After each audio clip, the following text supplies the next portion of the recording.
Five major geopolitical developments are dominating the global agenda today, March 22, 2026. We are covering Trump's ultimatum to Iran over the Strait of Hormuz, Cuba's response to the American threat of takeover amid a devastating blackout, Iran's position on navigation through the strait, a former U.S. counterterrorism chief publicly challenging the war with Iran, and NATO's Secretary General calling on European allies to unite behind Trump's military campaign. President Donald Trump issued a stark warning to Iran on March 21st, threatening to destroy the country's largest power plants unless the Strait of Hormuz is fully reopened within 48 hours.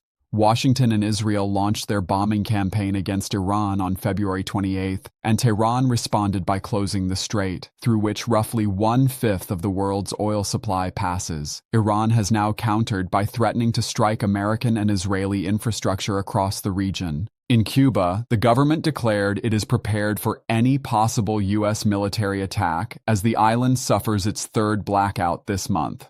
Trump cut off oil shipments to Cuba after detaining Venezuelan President Nicolas Maduro, and Havana has received no foreign petroleum for 3 months. President Diaz-Canel confirmed the country now produces only about 40% of its own fuel needs. Iran's representative to the UN Maritime Agency stated the strait remains open to all vessels except those linked to what Tehran calls its enemies, signaling a narrow window for diplomatic resolution before Trump's deadline expires.